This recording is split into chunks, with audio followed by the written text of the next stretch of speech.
Yeah, hey there. I'm responding to the ad you posted online about your lost dog. Is he registered? Is he vaccinated? Is he chipped? We haven't registered him or chipped him or anything. Just got him his shots. Well, legally, animal control would have to take this dog right now, and you'd have to show legal paperwork. That's not evidence. My name is Brandon McMillan. As a professional animal trainer, I've spent my entire career traveling the world, seeing it for its beauty and its grit. Every country I've visited, no matter how beautiful, always seem to have a similar problem. Its stray population. This includes my own city, Los Angeles, California. It has one of the largest stray populations in the entire country. My mission, capture these dogs safely and get them the help they need. This is Stray Recon.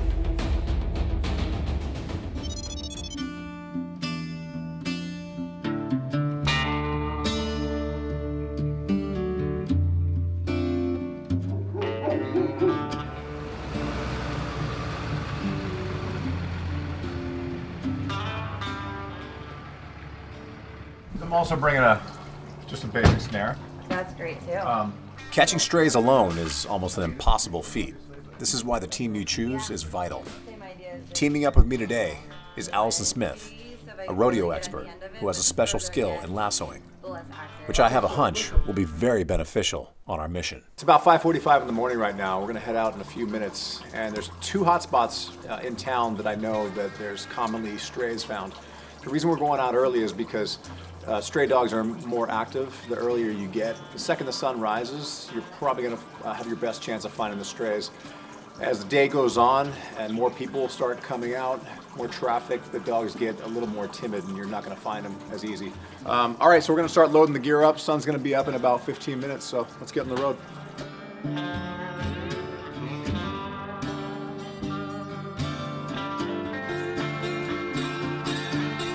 And last but not least, the obvious tool we need are treats. You got to make sure when you choose a treat, you choose something that not only has a really strong odor the dogs like, but it has to be something that's really attractive to them.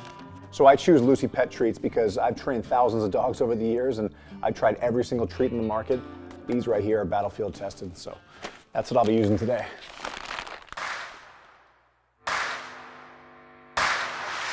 So the first area we're heading to is an industrialized neighborhood. The reason I chose this area is because it's a known hotspot for strays. Every time I drive through there, there's literally strays falling from the sky. I don't know if these strays are born street feral strays or they came from someone's backyard. Either way, if we see a dog that needs help, we're gonna do everything we can to try to capture it safely and get it the help it needs.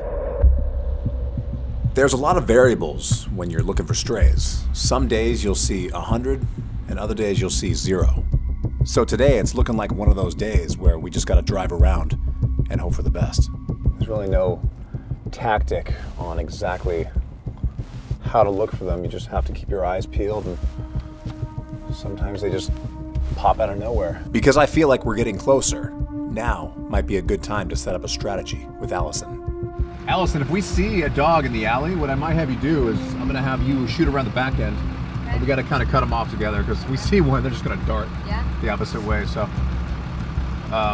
it's pretty slim pickings right now. Yeah. So. Believe it or not, they like to hide underneath cars that haven't moved for a while. So if a lot of these RVs are parked in one spot, you know, for weeks, they'll hide underneath that vehicle, knowing that it's the best shelter for them. After hours of searching, I thought our luck was going to run out. And just like that, our first sighting of the day. Hi! Even the crew was caught off guard. Right now, you might have to get in your truck and go around. Okay. We got to cut him off that way. Yeah, he's going to go out that way. We got to cut him off. All right, so we got to figure out what's going on here. This is a Australian cattle dog mix, looks like. The last thing you want to do with a stray is chase it. They have 4 legs, we have 2. The best way to catch them is the combination of getting close enough to it and earning their trust. And here, throw some of these. Just keep on him. When we got close enough, I had my camera operator start throwing treats on the ground for it. And that bought me just enough time to get close to him. From there, it's all on me. Hi, come here. Let me see that. Now, it's about forming trust with an animal that I don't know. There you go. It's okay. Got him, got him, got him. It's okay, it's okay, it's okay. I got you, come here, it's okay. It's okay, it's okay. Allison, give me the Kevlar gloves. A cornered animal is a threatened animal, and a threatened animal can be a dangerous animal. It's all right. I got you, it's okay. All right, he's gonna run on me, it's okay, it's okay. It's okay, it's okay. One second, everyone back off. I know. The next step, put a collar on him safely. Queensland heelers are known to be very bitey, so I gotta be careful right now. I just can't make those adjustments with the gloves on. We're just gonna let him calm down for a second here, because he was panicking, and this is where, it's okay, there you go, good. After sitting on the ground with him for about 10 minutes, he finally started calming down. At that point, I realized this dog is not aggressive whatsoever. In fact, he surprised me how sweet he became. I know, you are a very good looking boy. There's really no telling how long this dog's been out here. He's not malnourished by any stretch of the imagination. He's actually a very healthy weight, probably a little more overweight. It doesn't look like he's neglected. There's no collar. He's still intact, fully intact back here. Next step is we're gonna chip him to see if he has an owner. He could have gotten out of someone's yard recently, or he could just be a very successful feral on the streets that has been out here for years. And because of his size, his speed, and athleticism, and just basic hunting tactics, he knows how to survive just through scavenging. So there's no telling this dog's story. So all I know is he seems very sweet, and he panicked there for a few minutes, and he's already come out of his shell. And so you can see he's just taking the treats, no problem now. He's let me pet him. Doesn't seem to be reluctant to me anymore. So he is a mystery. So next step in the process, let's scan him for a chip, and then we'll take it from there. The thing that worried me was the fact that he actually slipped out of the catch rope once. Yeah, I saw that. I'm not the catch rope expert, you are. So. I know, I saw that, but then you had him and it was great. Yeah, so the second time he was actually a gamer, but then he started panicking. Yeah. On me. But so. look how quickly you have him calm down now. Yeah. He's very happy. He'll be all right. All right, buddy. The next day, I went online to see if anyone posted about a cattle dog. And lo and behold, I found a posting that possibly matches his description. So I have found a dog that matched not only the description, but it matched right in the neighborhood where I found him. So what I'm looking at here is the markings over the eye. So if I zoom in here, first of all, I think this picture was taken when this dog was 6 months old. The dog that I have now is probably, I don't know, between 6 to 8 years old. Now, if I'm just comparing shots side by side, obviously the dog that I have is much heavier, has a lot more weight, and has a different facial structure. However, when they're young, the facial features are much different. They're not fully grown in yet. But the markings on the face typically never change. So what I'm looking at here is eye marking for eye marking. We have a black rim around the eye, black rim around the eye. We have a light little brown marking on the top inside of the eye. That's a light little brown marking top inside the eye. We have, it goes to a point right there, down to the snout. That's the point right there. Let's go over to the other eye. We have a very light brown marking over the top part of the other eye. There's that brown marking. And we have a teardrop on the outside. There's the teardrop. That's the same dog. Yeah, hey there, I'm responding to the ad you posted online about your lost dog. Yeah, what's your dog's name? The reason I'm asking these questions... After a few minutes of talking to this guy, I realized that this is potentially his dog. So, we set up a time and a place to meet. Okay. So look, man, I'm here to help. You know, I really want to help you. So, well, first things first. I think the reason he got out, these things back here.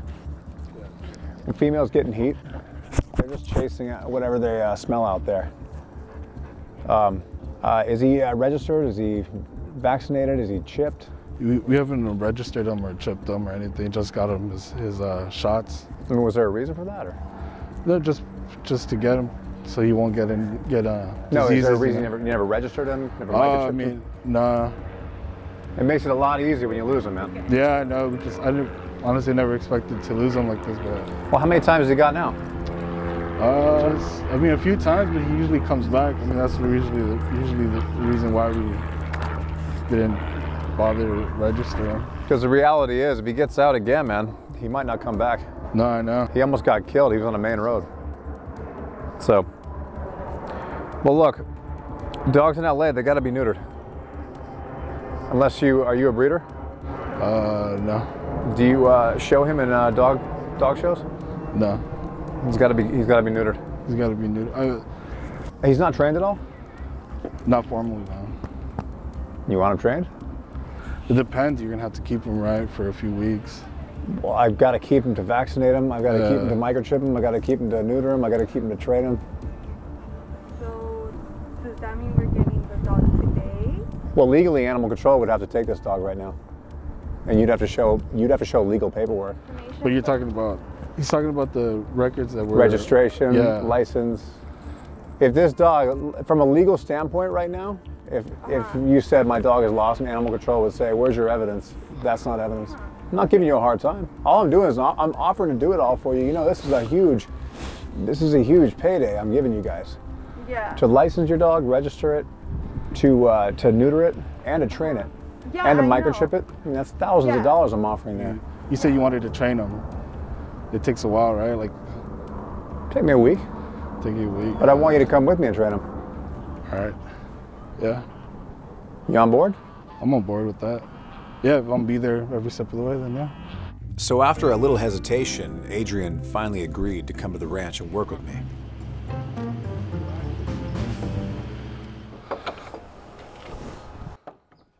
When I saw Paco greet Adrian, there was no doubt in my mind that this was his family. Come on, get up here. Oh yeah. So it's been a few days. He obviously missed you. Yeah. Thank you very much for finding him, man. Like, honestly, he didn't come home, and we thought the worst. What do you think is his biggest issue at home, as far as like lack of training? Do you think is there areas that he just doesn't listen? Does he know a no command? Does he know any? I mean, he's pretty good at listening. I mean, when we tell him no, sit down, he'll sit. Yeah. You know. Do you know much about cattle dogs? I know a lot of people with ranches, they love those dogs. Yeah. Yeah. These dogs, the herding dogs in general, cattle dogs in this situation, if you had to put their energy level on a scale of 1 to 10, they're probably an 11. And so exercise is probably one of the most important things these kind of dogs need. Yeah. Do you get them out every day? Listen, I'm not trying to interrogate you, by the way. I'm just asking because what I'm trying to do is, I'd love to get you like on a routine, like when you get him back, and just make it like a routine where every day this dog gets like 1 hour walk. But he needs a run every day, because you're gonna notice the more you run this dog, the less behavior problems you'll have in the future. 9 times out of 10, assuming the dog has any form of training, lack of exercise is the culprit of bad behavior. Sometimes early in the morning, because usually I don't know, I'm not sure how he is around dogs. Like, I'm not too comfortable with that, so I take him early in the morning at the park when there's nobody there. You want to test him right now? Yeah, I like that. So Adrian, what we're going to do here, just a simple session of socialization. It's going to be, so first things first, it's called nosing. So what I'm going to have you do is I'm going to have you hold him on a leash, and then we're going to go ahead and hold it, and we're going to have them go nose to nose like this, assuming they're okay with each other, and then we'll let them go cheek to cheek. Okay. Sniff around the back of the head, sniff around the cheeks, assuming they're okay, and then we'll have them do the formal handshake, which is now they sniff the butt. Okay. Hold on. Oh, keep him back.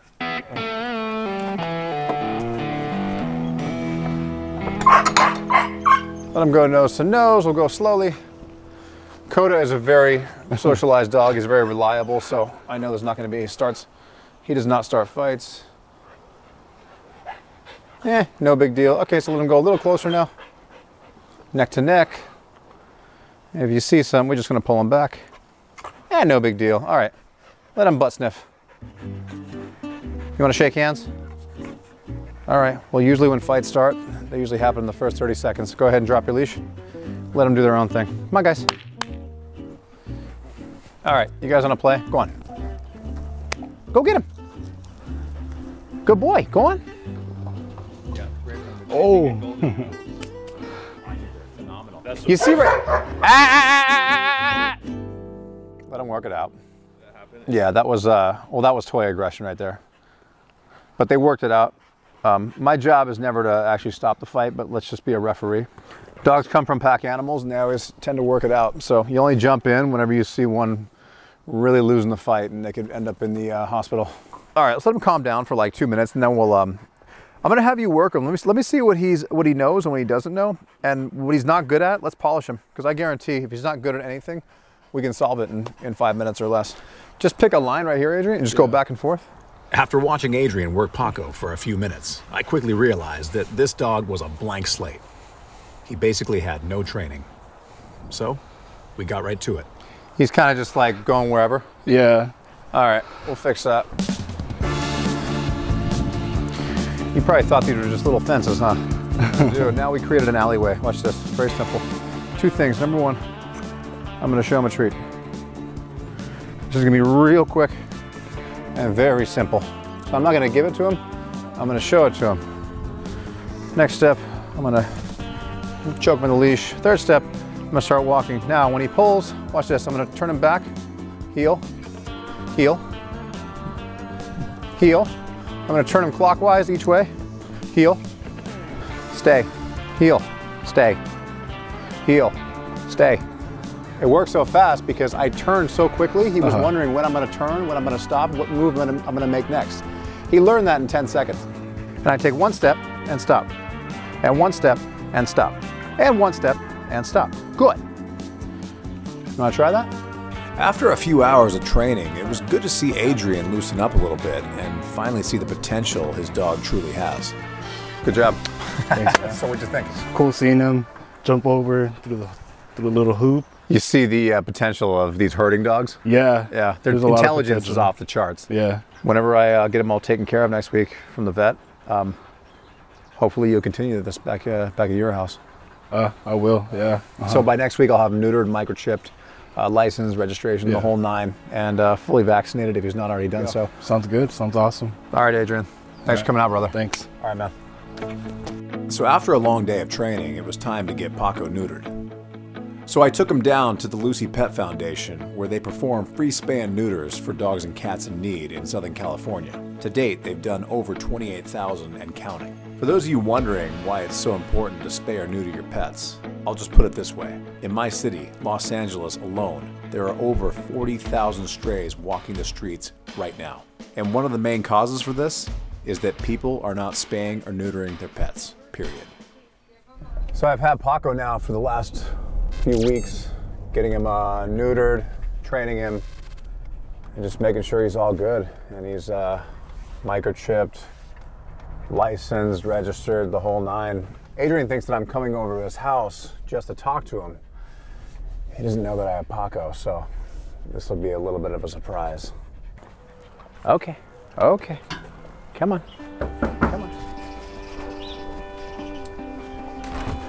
Hey, Someone miss you? Hi, I'm Brandon. Remember him? Yeah. Come on, buddy. It feels great to have him back home. I mean, you sure missed him a lot. I'm, you know, the whole family's happy right now. From a legal standpoint, I mean, he's fully registered now. So look, I hope he doesn't get out, but if it ever happens, I know accidents happen, but if it ever happens, all they have to do is scan that little shoulder blades, and then he is right back home in a heartbeat. After visiting Adrian at his house, it was good to see that Paco comes from a loving family. I'm gonna give you food for probably a good year. This stuff is awesome. I like it because it's a gut health formula. Same thing. It's all the same. Adios, brother. All right, man. Thanks, man. So long, Paco. Bye, guys. Thank you. Gracias. Thank you so much. I appreciate it. So that's how it's done. Paco was on the streets at one point. I caught him, I rehabbed him, I neutered him, got him licensed, got him microchipped, and was able to successfully return him back to his family, and now he's safe. But what does that do for the 40,000 other dogs right now in the streets of Los Angeles? That's what I'm up against. That's my mission. That's why I do this. My mission is to get these dogs into a home or return them back to their home. But furthermore, it's to prevent the overpopulation of the strays on the streets. I've lost count how many times I've done this without a camera crew following me. I would be driving around all the time and see a stray. I'd just park my car on the side of the road and catch it, and I'd help it. But now that I have a camera crew following me, I can show the world what's really going on. Right in my city of Los Angeles, in the city of Houston, in New Orleans, in Miami, in Detroit, in New York. Every big city in the United States has a massive stray population. These animals need help. That's my mission. And if you want to be notified every time I post a new video, just turn on your notifications button. I'm Brandon McMillan. Thanks for watching.